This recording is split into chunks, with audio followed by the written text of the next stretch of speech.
bem, começando então mais uma edição do programa Guardados da Memória. Hoje a gente veio até o bairro Tiaraju e vamos conversar com o administrador, publicitário, produtor cultural, Dioglomar Isidro Duarte Coman. Como vai, senhor? Tudo bem, é um prazer imenso receber vocês aqui da TV Campo e poder recepcioná-los e também levar algumas informações a respeito da nossa vida profissional durante esses 40 anos que a gente vem de caminhada, né, de forma solo e há 50 anos no mercado. Que legal. Bom, muito obrigado, Dioglomar, por abrir as portas da tua casa, nos receber. Dona Maria de Lourdes aí nos recebeu com um cafezinho. Muito legal. Bom, vou começar como eu começo sempre as entrevistas aqui, que é falando sobre a infância, os primeiros anos dos convidados. O senhor nasceu em Bagé mesmo? Eu nasci em Bagé, nasci em 1954, no dia 11 de agosto, na Avenida 7 de Setembro, ali há uma quadra e meia do cemitério. Uhum. Sempre vivi aqui em Bagé, nunca saí da cidade, a não ser para fazer viagens ou para veraneio. Então, toda a minha formação é aqui. A minha infância fiz o meu estudo do primário, naquela época, no colégio Dr. Pena. Depois fiz o... Onde ficava essa escola? O Dr. Pena fica ali na Salgado Filho, a uma quadra da Praça das Carretas. Tá. Depois fui para o Colégio Mestre Porto, vulgo Colégio Estrela. Estrela, sim. Que todo mundo sabe onde fica. Ali é Antenor Gonçalves Pereira. Antenor Gonçalves Pereira. Naquela época nós tínhamos um vestibular para passar para o ginásio, né? Então a gente se preparou, fiz o ginásio todo no Colégio Estadual, científico no Colégio Estadual. Carlos Clube. Carlos Clube, né? Minha vida toda foi em escola pública. Sim. Sou formado em administração de empresas pela universidade, pela Urcamp, né? Naquela época a gente era ainda a Fundação Átila Taborda, e depois fui inclusive convidado para fazer o curso de publicidade, logo que ele surgiu. Sim. Mas declinei do convite, não me arrependo, mas acho que teria sido extremamente positivo. Sim. Não é? Porque a gente estaria participando de uma história maior ainda, porque estaria acompanhando e vibrando com todos esses profissionais que a Urcamp hoje vem colocando no mercado. Sim, bom, qual era a atividade dos teus pais? O meu pai era oficial da Brigada Militar. Ele se aposentou em 64, chegou ao posto de capitão da Brigada Militar. A minha mãe era dona de casa. Eu tenho 3 irmãs, 2 já falecidas, uma Elizabeth Coman de Negri, que é bem conhecida de quase todos que estão assistindo. Da Associação dos Deficientes. Da Associação dos Deficientes, mas também como patrona do CTG Campo Aberto. Sim. Foi a primeira patrona, foi a primeira mulher a ser patrona de uma entidade tradicionalista, uma pessoa extremamente positiva, extremamente dinâmica. Falecida? Que faleceu agora, recentemente, né? Meus sentimentos. Um acidente, etc. e tal, mas uma vida muito, muito vivida. Ela foi, inclusive, ela tem uma história assim que a gente sempre tem que acreditar, né? Ela foi a primeira professora de deficientes visuais. Sim. No Instituto Educacional Caminho da Luz. Ela fez um curso em São Paulo, veio, e surpresa, o diabetes fez com que ela, após 50 anos, já com 50, 60 anos, perdesse a visão. Sim. Mas não se entregou, e ela brincava muito, dizendo que em terra de cego, quem tem um olho é escravo. Então, é uma das coisas que a gente leva, né? A outra, minha irmã Isabel, sempre se caracterizou por ser dona de casa, casada com um militar do Exército, mas também desencarnada. E hoje só eu e a Elisa, que é a minha irmã mais nova, 9 anos mais nova que eu. Sim. Que também é outra batalhadora, é professora, hoje já aposentada, mas que também enfrenta alguns problemas do diabetes em termos de perda de visão. Sim. Eu sou um privilegiado que Pegou outra genética. peguei uma genética um pouco mais calma, né? Que a gente sempre tem um pré-diabético, mas sempre levando a vida com tranquilidade, com capacitação e sempre resiliente. Sim, bom, Diogo Lomar, falando um pouquinho da tua atividade profissional, eu te conheço há muitos anos, enfim, em função da Publimar, da publicidade, mas tu me falou que te formou em administração.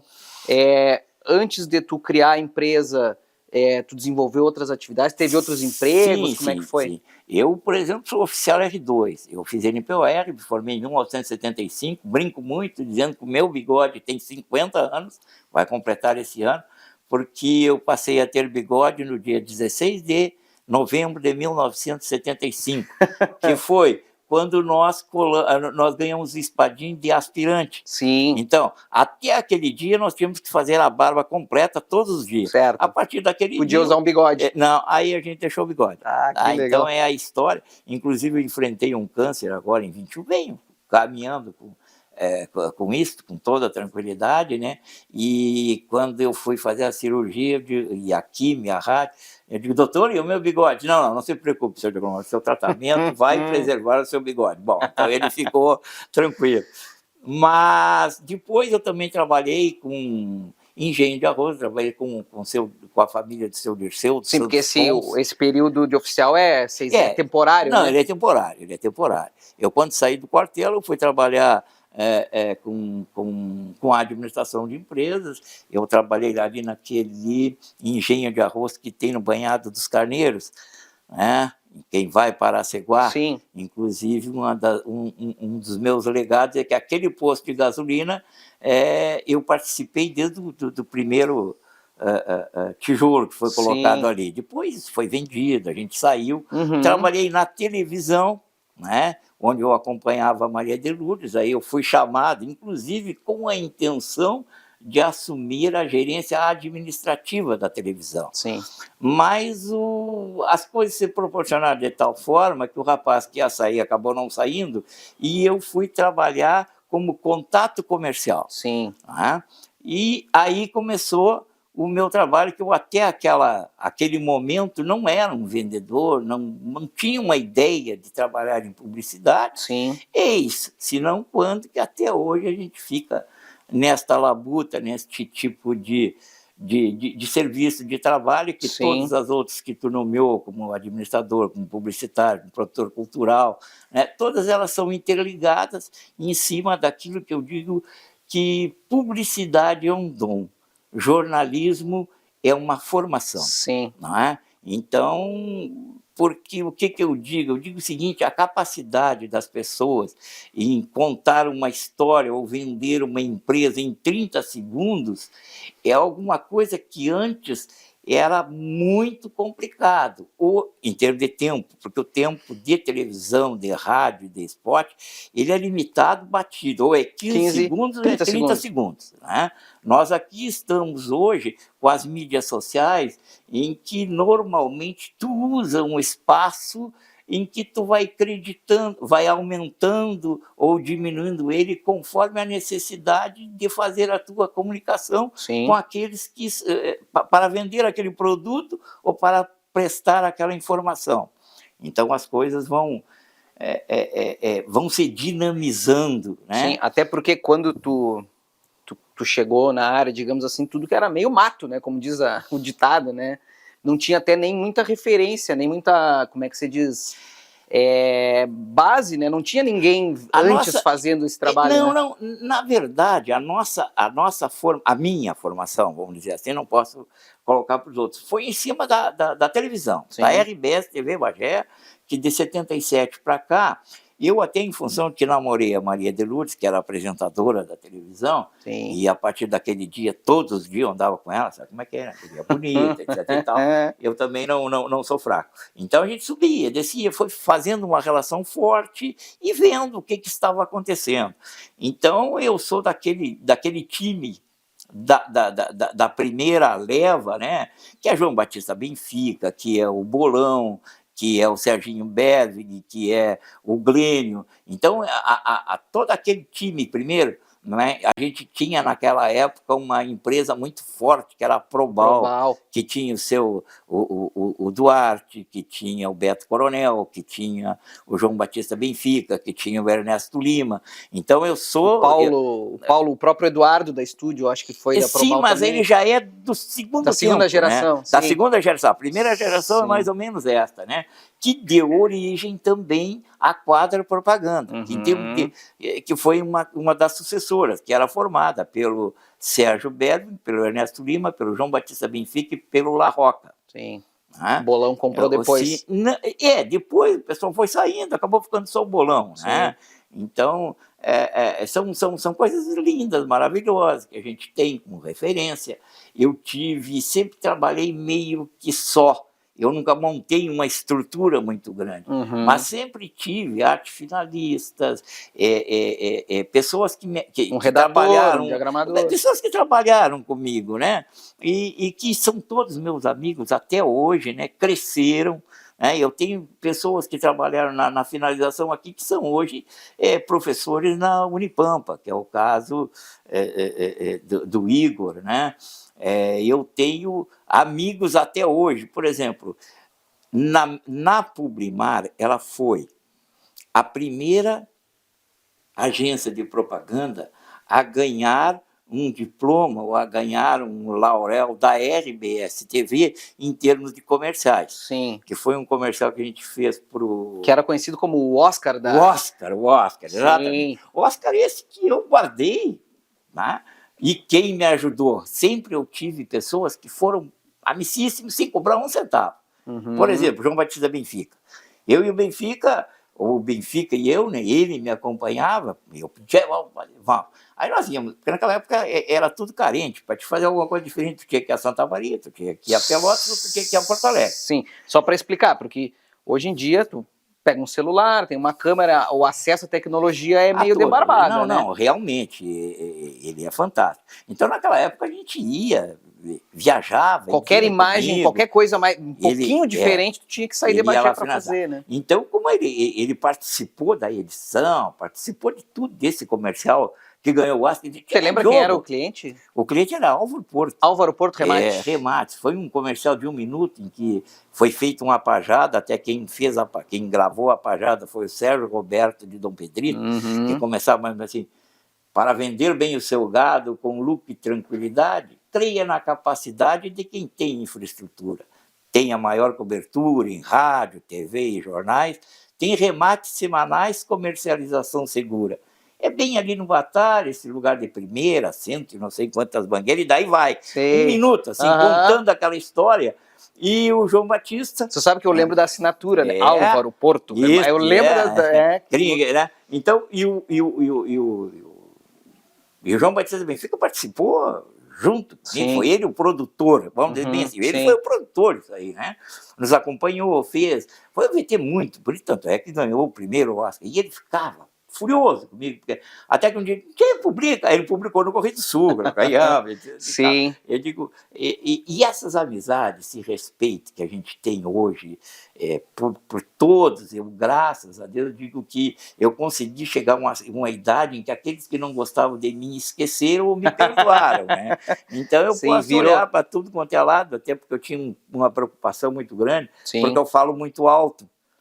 Então, quem fala alto não consegue se esconder. Então, eu procurava não dever muito para ninguém, não ser inimigo de ninguém, senão eles me descobririam rapidamente onde é que eu estava. Sim.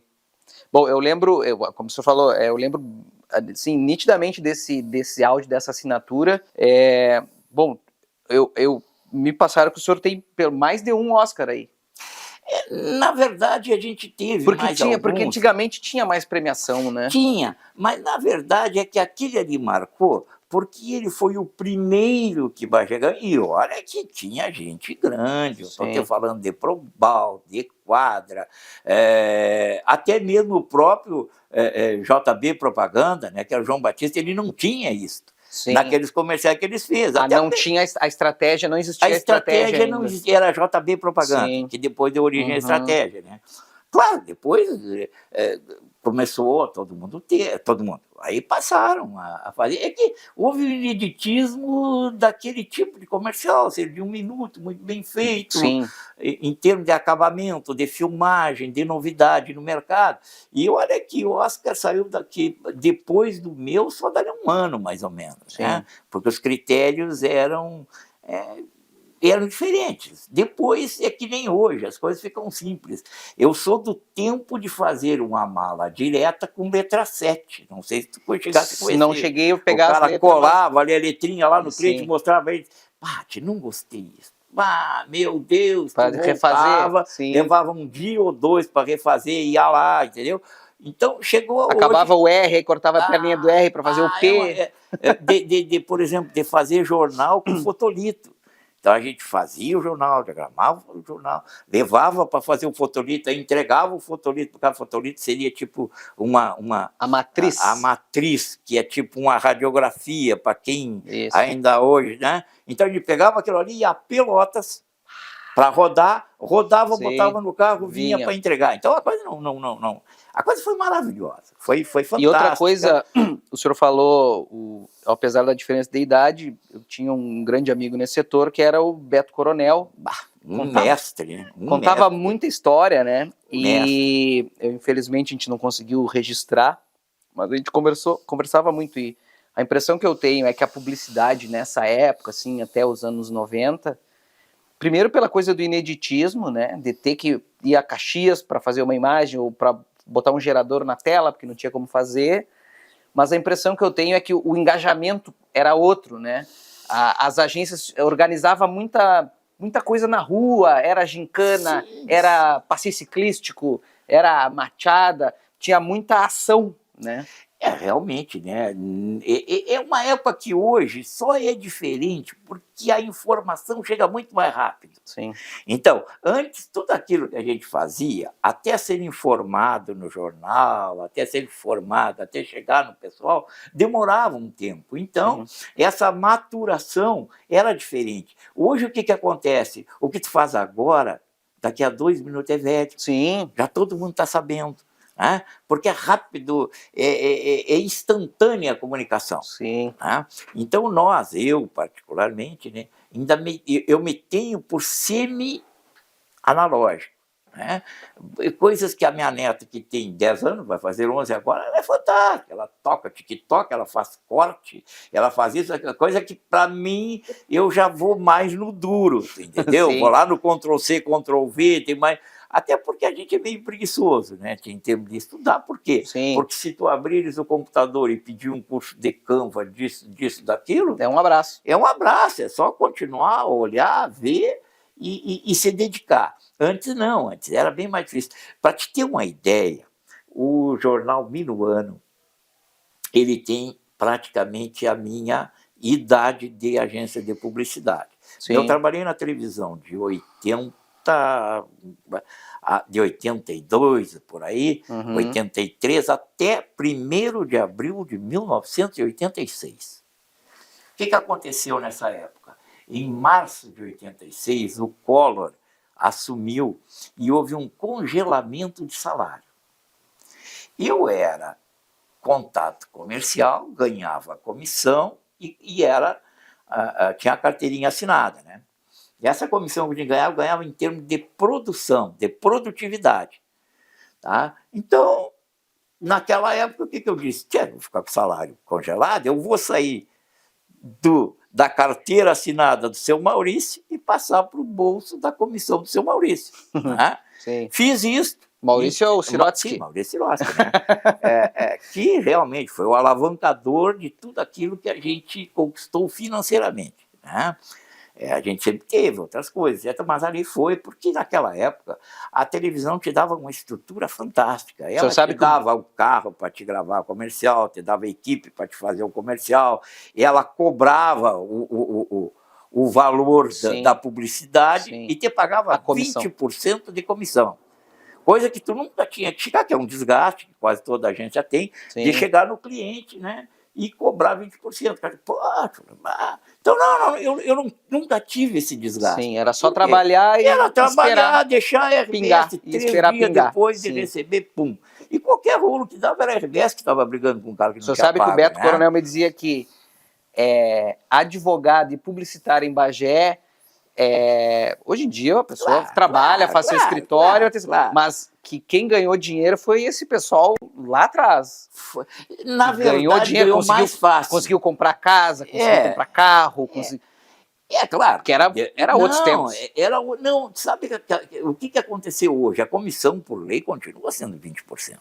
Só Só que que o hoje, custo... não, né? não. A RBS hoje só cobra pelo líquido. Tu Uhum. te vira para cobrar a comissão, te acertar com o cliente, etc. Que é coisa clara, transparente, mas sempre é um serviço a mais que tu tem que colocar na tua Sim. agência, que é tu ter um administrativo forte, um setor de cobrança, um setor de aprovação de cadastro. Então, outra coisa também, antes tu ia lá na televisão, entregava o comercial e ia embora. Hoje não, hoje tu tem que colocar lá na Globo, etc. Olha, não é fácil. Sim. Hoje...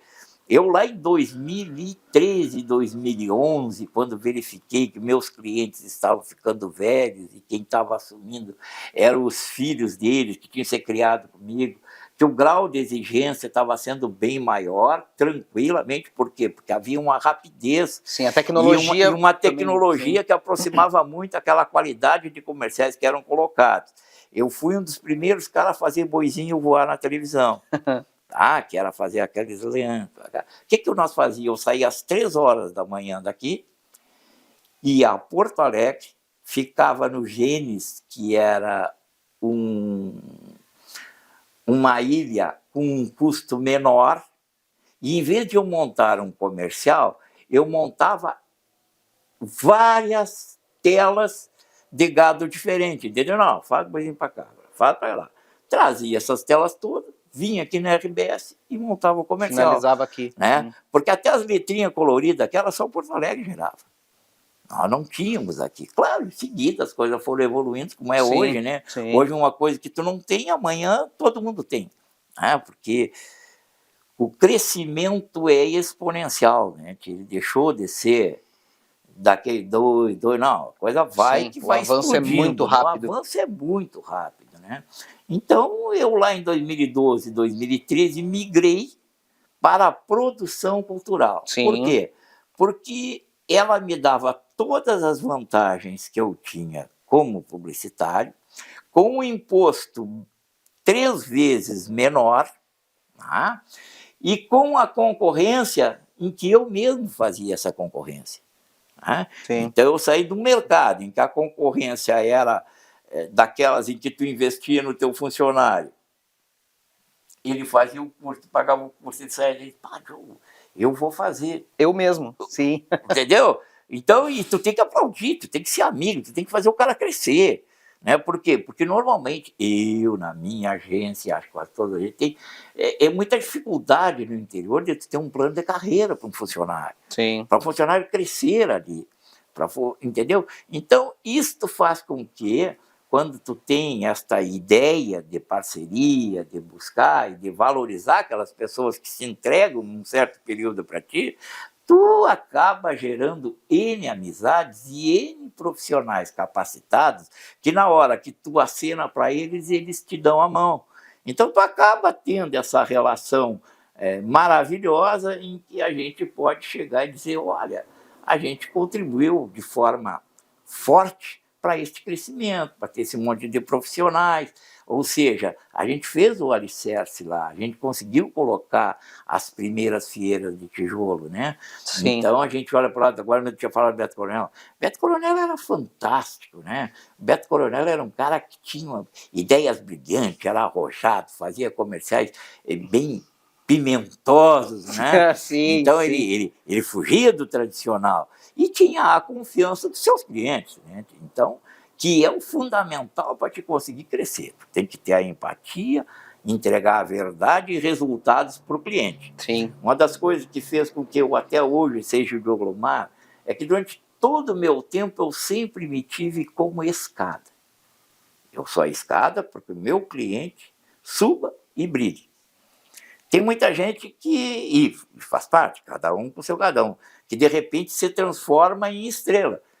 E aí distorce um pouco para ele ficar brigando, querendo dizer para o seu cliente como é, como é que não é. Sim. Porque quem tem razão é o cliente. O máximo que tu pode fazer é fazer com que a tua ideia seja a ideia do cliente. Sim. Tu sugere, sai dali, daqui a pouco ele tem a tua ideia, tu não fica discutindo que a ideia foi tua.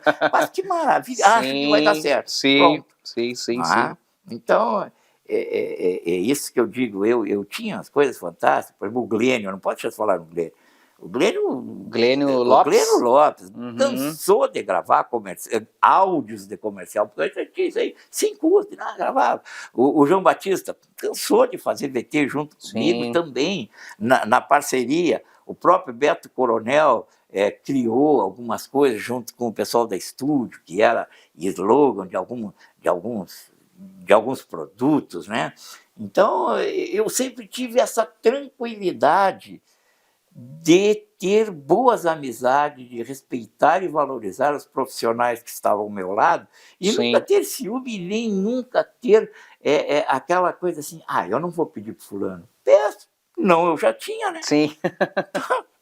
Não havia problema nenhum. Bom, eu tomei nota aqui, a gente já falou, quando é que o senhor começou com a coisa de produção cultural? 2012? 2013? 2012. Bom, eu tomei nota aqui de alguns eventos, né, não só em Bagé, né? Ponte Verde da Canção, Feovelha, Carnaval de Dom Pedrito, alguma coisa na Festa Churrasco em Bagé, Movida Cultural. Realmente, a gente já fez 3 ou 4 festas internacional de churrasco, a gente fez meia dúzia de Ponte Verde da Canção, eu fiz com o Chiquinho, como diz o outro, né, que era o prefeito, depois fiz os 4 anos com o seu Lídio, né, ou seja, fiz 6 anos de Ponte Verde. E continuo com uma boa relação. Tanto é que faço o carnaval de rua de Dom Pedrito desde 2019. Né?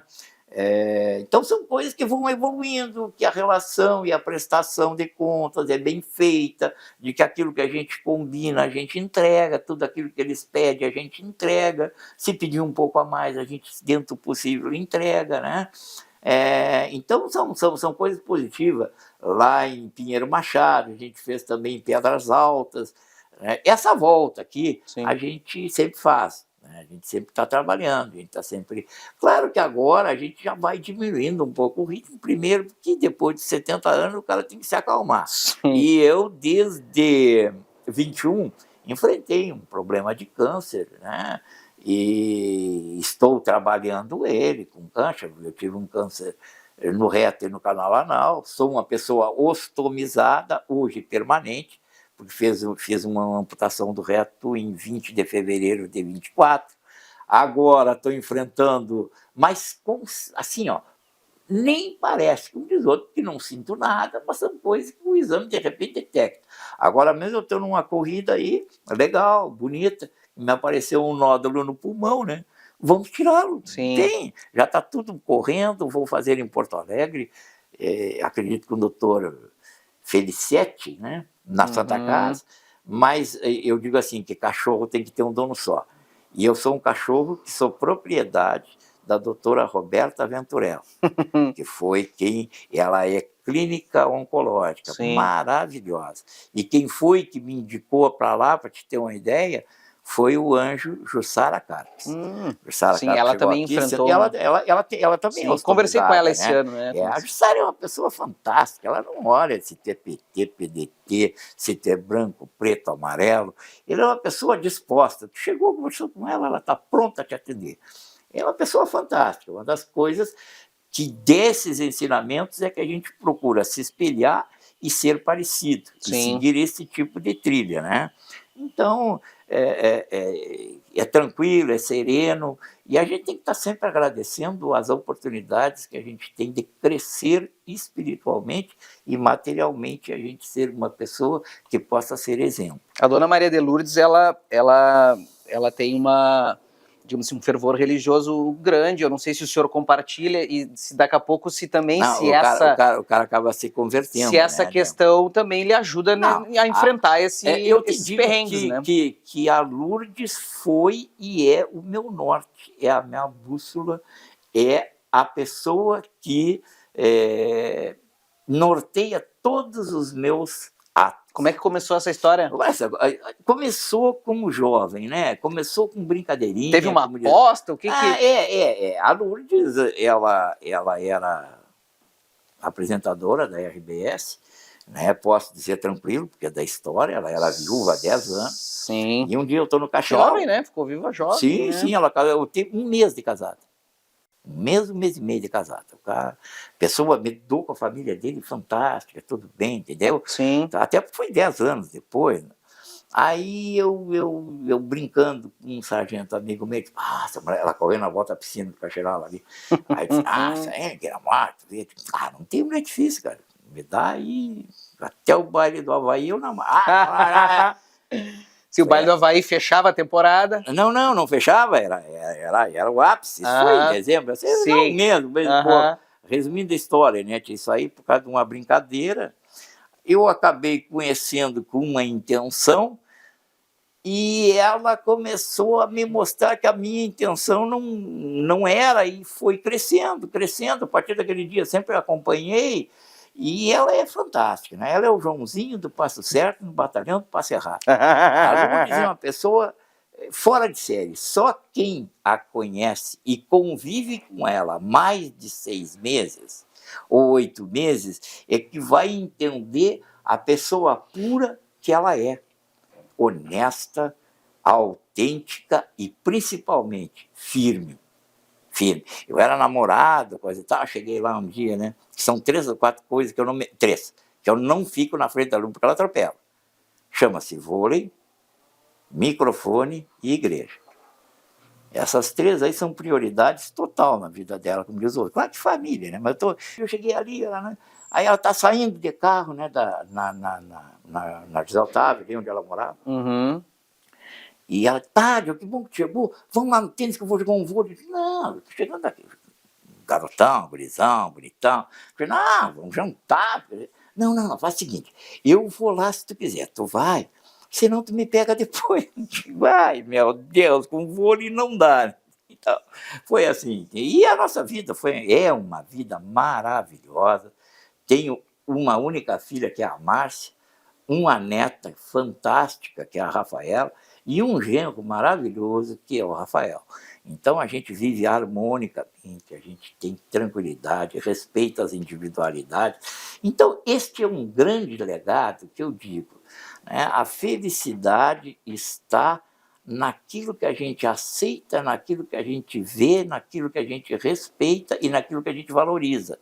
Porque, às vezes, tu tem tudo isso e tu valoriza ou tu briga por aquilo que tu acha que tu não tem.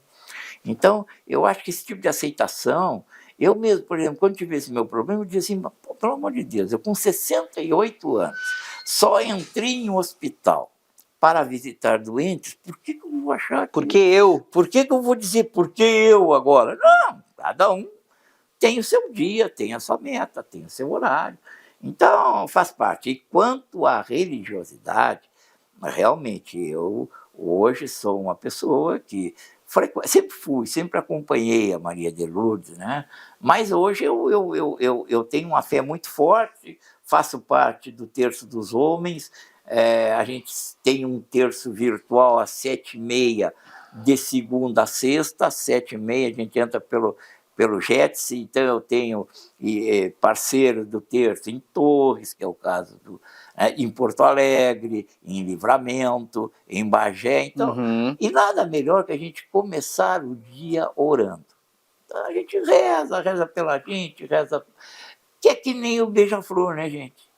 O incêndio na floresta, eu vou lá pegar uma gotinha ali. Mas fulano, olha, estou fazendo a minha parte. É que nem agora, essa oração, essa reza, é a nossa fé.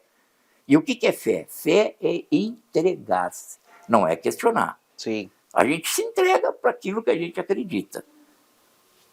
Então, esse é o meu testemunho, nós somos lá da Auxiliadora, da comunidade, mas convivemos em toda a região, a gente participa, a gente se dá e tem uma relação extremamente legal com todas as religiões, porque a gente respeita todos. Eu até digo, às vezes, não sou compreendido, que eu tive uma formação, por exemplo, do meu pai e da minha mãe, espírita kardecista. Uhum. Né? Eu fiz evangelização, juventude, estudei as obras, e lá dos 20, 22 anos, a gente dá uma fugida, né? Sim. Aí depois comecei a acompanhar a Lourdes, 27, 28 anos, ela ia. Aí eu tenho uma pessoa, que é o Norte, que faz o certo, que está certo, que eu tenho que acompanhar. Qual é o problema? Sim. Né? E eu particularmente digo que a única diferença intransponível entre espiritismo kardecista e catolicismo chama-se reencarnação e ressurreição. Sim. E só a fé faz com que a gente siga em frente. Por quê? Porque só depois tu vai saber o que é a verdade. Ou não saber, né? Sim. Então eu digo, faz tudo de bom por aqui. Se quando chegar lá não tiver mais nada, tu trabalhou bem. Sim. Se tiver, tu vai colher frutos. Né? A única coisa que eu digo é que hoje em dia eu não estou levantando os braços para cima, né, tia? Vai que me puxa. Quem tem medo. Então, a gente depois de 70 não deve ficar muito. Eu sabe que eu me vacinei, eu tomei uma vacina muito forte, porque em função de morar no Tiaraju desde 1982, Sim. eu tive que me vacinar, né? Porque eu passo ali no cemitério todos os dias, volto e vou. Então, a minha vacina pegou, então eu não olho muito lá para aquele lado, né? Sim. Vou a velório, mas não entro lá no cemitério. Aqui, né? A gente, dando para evitar, não tem problema. Diogo Lomar, a gente acabou um pouco atropelando a pauta aqui, mas na pandemia, a tua empresa ficou responsável por produziu um monte de live com um monte de gente diversificada aqui em Bagé. Como é que foi produzir isso aí nesse período aí? Realmente, o que aconteceu é que, com a Lei Aldir Blanc, nós fomos contemplados num edital em que a gente fez o circuito cultural. Foi circuito cultural, coisa assim, né? Uhum. Foi uma live em que nós temos 50 lives, né? Pegando os artistas todos aqui, que estavam cadastrados, etc e tal, e conseguimos executá-la perfeitamente. Sim. Muito diversificada, porque tem gente do carnaval, tem do CTG, tem de tudo. Tinha... E ainda hoje, no YouTube, está lá. Tá lá. É isso que eu digo. Sim. Aquilo que a gente faz hoje, a gente tem que ter muito cuidado. Isso que eu estou falando aqui, eu tenho que ter muita tranquilidade e falar a verdade. Porque isso aqui vai ficar para a eternidade. Sim, sim. Aquilo que eu menti, amanhã depois um cara vai ligar aqui, Diogo, faltou com a verdade. Aquilo ali não foi bem assim, tu me maltratou. Não, isso não vai acontecer. Tá? Então, realmente, esse circuito foi um divisor de água, porque a gente fez 50 lives, né? Todas elas editadas, com todos os cuidados que eram exigidos naquela época. O cara tinha que verificar se a temperatura se o cara não estava com febre, se tinha condições, se não estava... fantástico, foi muito lindo, foi muito gratificante, né? E foi uma coisa leve de fazer, em que eu tive o apoio e a contribuição de várias pessoas, né? E inclusive esses artistas que todos eles foram pagos, foram aquilo que a gente acertou, tudo extremamente, eles também entregaram aquilo que eles se comprometeram a entregar. Sim. Então, foi uma das coisas muito, muito, muito interessantes que a gente tem no portfólio da agência. Sim, né? não, que legal que... Porque esse ficou 100% identificado, 100% guardado. Porque tu vê, a gente fez saúde no 20, a gente fez... Eu tenho 186 fitas VHS com comerciais e com coisas gravadas. Bah. Eu tenho 22 fitas, que era uma fita menor, com os comerciais e com cenas. Mini DV. Exato, mas guardado. Eu tenho fotografias de quase todo o tempo que a gente teve do Cacheral. Vamos ter que digitalizar isso aí. Exato, mas são coisas que o cara vai demorando. O Paulinho diz que, pô, tu tem uma história. Sim, justamente. O senhor sabe que o acervo do Beto Coronel, quando ele morreu, a esposa dele, me procurou também com uma pilha de fita desse tamanho. Olha, eu tenho isso aqui, o que a gente faz com isso aqui? Vamos digitalizar. Procurei o Paulo Ferreira e ele digitalizou, e esse material está no arquivo público. Então, muito além da curiosidade, assim como essa entrevista aqui, um registro da história de Bagé, né? Tu quer ver uma coisa como eu sou antigo?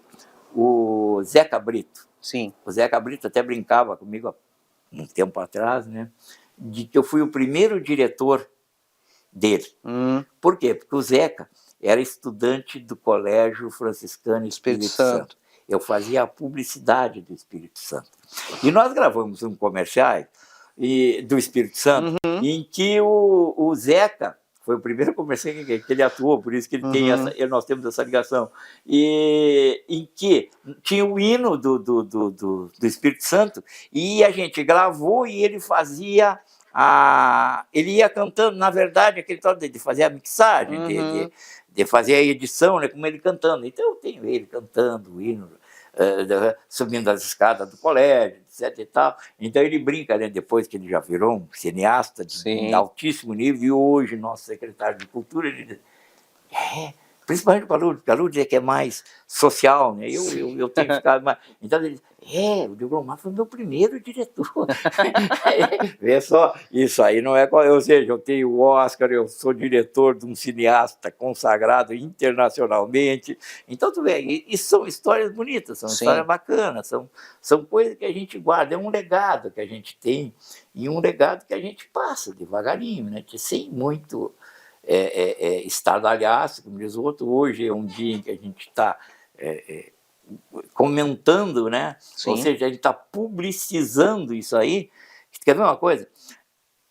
O jornal que eu te falei do Minuano, o Minuano, ele teve uma época em que ele gerava, ele fazia o material e tinha que gerar esse material para Livramento. Sim, eu trabalhei na época do Livramento. Sabe onde é que era gerado esse material?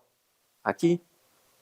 Sim, porque nós fizemos uma antena aqui, eu era parceirão deles, né? Sim. Então nós transmitia via link daqui, via lá, subia aqui no telhado de noite, meia-noite, transmitindo. Etc. Então tu vê, isso é uma parceria que o Minuano tem.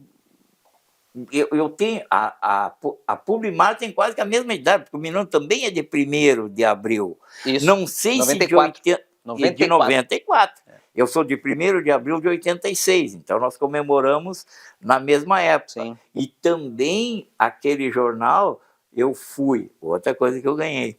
Uma vez o Morvan fez um concurso, fez um desafio, até mesmo para gerar maior comercialização, em que ele premiou a agência que vendesse maior quantidade de centímetro coluna no jornal com a viagem a Cancún. Adivinha quem ganhou? Foi para o México.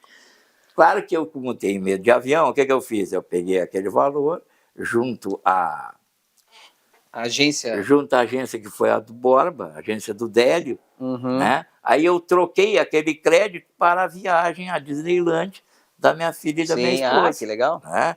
Então, eu não fui a Cancún, mas o jornal me proporcionava em 96, e a Márcia de 82, a Márcia fez 15 anos. 14, 15 por aí, anos. 14, 15 anos, eles viajaram com aquele crédito que tinha sido gerado lá por um trabalho de parceria, por um trabalho de correria. Então a gente tem história. A gente, quando começa a capinar, a gente assim, vai lembrando e vai lembrando.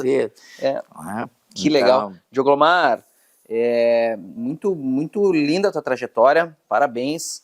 Um caminho aí de pioneirismo também, de trabalho, e que legal que tu conseguiu cultivar tuas relações com esse teu jeito, de não botar ninguém para baixo, de ser um cara que manteve... pela sempre. Agora, não brigou com ninguém, inclusive, não, brigar a gente brigou, né? Mas eu brigava com quem tinha que brigar. Eu nunca transformei a minha briga para o cara que estava acima daquele cara com quem eu estava brigando. Então, eu acho que isso é uma das características. Temos o Enilson, né? O Carioca. Meu amigo, a gente trabalhei com ele lá como editor. Então, quando tinha aqueles rolos, eu resolvia com ele. Não fiz aqui, vem cá. Então, eu nunca passei em toda a minha vida. Eu comecei a trabalhar com 14 anos. E comecei a trabalhar numa empresa que fazia fiscalização da Meneguzzi, que construiu essa estrada aqui, Bagé-Ceguá. Então a gente trabalhava com pessoas. E eu fui trabalhar porque eu jogava futebol de salão, coisa e tal, os caras me levaram para ali porque era em frente à minha casa. E eu trabalho no setor de pessoal. Então, naquela época, o que acontecia? Os caras tinham que fazer medição. Então, a gente enchia uma Kombi com 12 homens, largava eles com as pá, de quilômetro em quilômetro, para eles tirarem aquilo ali para fazer a análise, solo, cimento, aquele troço assim.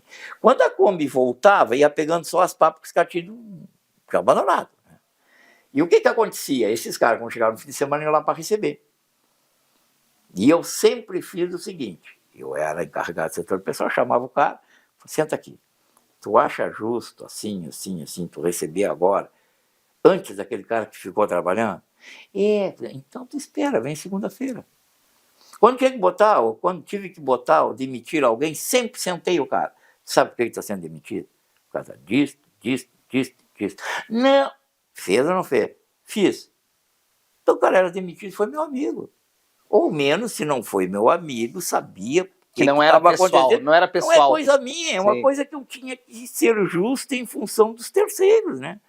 Então isso é uma das características que eu digo que toda pessoa tem que ter. Honestidade, tranquilidade, não ter medo de dizer por que aquilo está acontecendo. Tá?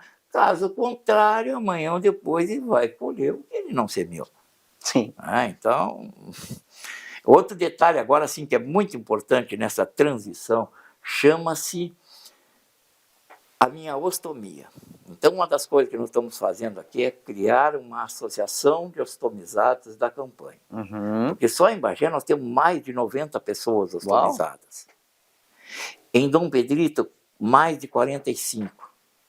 Então, a gente está criando, tem esse sentido embrionário aí, bem avançado, já fizemos algumas reuniões, em que a gente conta, como cabeça de chave, eu tenho a Jussara, tenho o Dr. Mariozinho, e várias pessoas, né, que contribuem, em termos da Karina, que é do PAN, né, a enfermeira do PAN 1, que é quem entrega as bolsas, em termos do pessoal da coordenadoria estadual, né, que nós temos ali. Então, a gente tem um carinho muito grande para trabalhar esse pessoal, para levar esclarecimento, para facilitar algumas coisas que muitas vezes, pela maneira onde a pessoa passou a adquirir esse problema de ostomização, ela não tinha esclarecimentos totais. Então, isso que a gente está buscando. Então, este é um dos fundamentos que nós temos hoje, de fazer uma associação forte, muito mais para esclarecimento,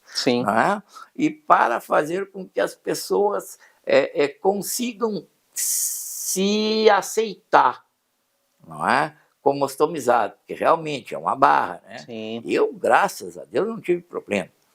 Eu hoje sou autossuficiente, como diz o outro, na ostomização, porque tive a felicidade de não ter tido nenhuma complicação, a não ser de ter uma bolsa, qual eu lavo, troco, faço, sem incidente, né? E sem metástase, sem nada. Então, e isso a gente quer levar, aquilo que a gente pratica, porque às vezes eu tive uma das coisas que me gratificou muito, foi um dos parceiros nossos, como ostomizado, que tinha uma certa dificuldade. Um dia eu estava comentando, eu tomava banho, lavava, e ele disse, não, ele comentou, uma das dificuldades que eu tenho, que faz 2 anos, então na hora do banho, que eu tenho que guardar, fechar, por causa da umidade. Eu disse, não, mas para aí, professor, vamos conversar. Não é bem assim, você pode tomar banho, pode sacudir. Olha, que senhor é essa? Não, pode. Não, vou fazer o trato. O senhor faça isso aí. Entre no banho, tome o banho normalmente, ensaboe a sua bolsa. Tem galho. Se der zebra, eu lhe dou 4, dá para o senhor perder. O que aconteceu numa próxima reunião? Senhor, que felicidade, realmente não é problema. Né? Então, só isso aí já pagou todo o esforço, pagou moralmente, todo o esforço, toda a disposição da gente criar isso. Né? Então, eu ter uma pessoa como a Jussara Carpes, como minha orientadora, isso é fantástico. Eu podia encher a boca e dizer, a Jussara é o meu anjo da guarda. Foi quem... ela é fantástica. Ela também tem, ela faz, ela conta as histórias dela, não tem problema. Isto faz com que aquelas pessoas que têm mais dificuldade, menos informação, se aventurem a perguntar ou a desmistificar esse problema, que é um problema que não foi a gente que pediu, né? sim. E que é corriqueiro, né? Pelo que ele está me dizendo, tem muita gente afetada. Não, a coisa não é fácil. E foi campanha o nome dessa associação, porque a gente quer atingir os municípios cobertos pela região campanha da Coordenadoria Regional de Saúde. Sim. Porque é ela que distribui essa sim, para sim. o PAN, e o PAN distribui para os portadores, né? Então, essa relação é muito interessante para esclarecer, para fazer. Agora nós estamos até esse ano aí, eu meio dei uma pingada, assim, meio fora do coisa, né? E agora eu quero ver assim que eu concluir essa minha cirurgia, voltar e nós fazermos de novo novas reuniões, mais avaliação, buscar a imprensa para dar a cobertura, para espalhar o assunto, sim, né? Sim. Porque às vezes não é só o bostomizado que precisa, é o familiar, é as pessoas. Quem vai cuidar dessa pessoa, quem vai cuidar ou quem vai conviver com esse tipo de problema que você nem sabe que é um problema. Então são coisas simples que às vezes a gente tem que lutar, por exemplo, para um banheiro de rodoviária ter uma mangueira num daqueles ali, porque uma mangueirinha para lavar, entendeu? Claro que dá, cada um. Eu mesmo tenho a minha bolsinha com a minha garrafa, tá? Então vou ali, lavo, troco.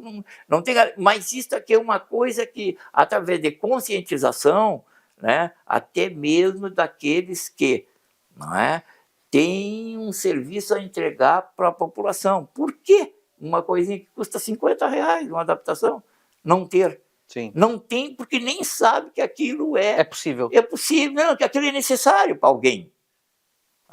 Então, são coisas que antigamente, quando é que tu via aqueles recipientes para lixo reciclável? Azul, sim, verde, vermelho. Não existia. Então, à medida que a gente começa a tomar uma consciência de que isso é necessário, que isso é bom, que isso vai ajudar a natureza, hoje em tudo quanto é lugar, tu vê. Nós é que temos que nos acostumar a colocar as coisas no lugar certo. Justamente.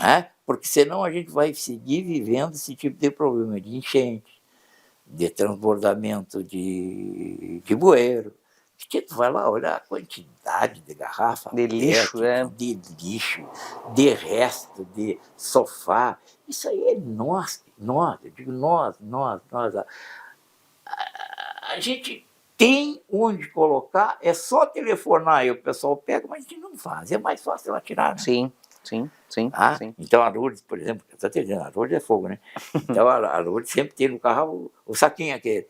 Aí um dia eu tô indo junto com um amigo meu, comeu uma bala e abriu, eu disse, não, bota aqui. Depois ele começou, dona Lourdes, me deu uma chamada. E disse, não, ela não te deu por dar, ela quis te ensinar alguma coisa.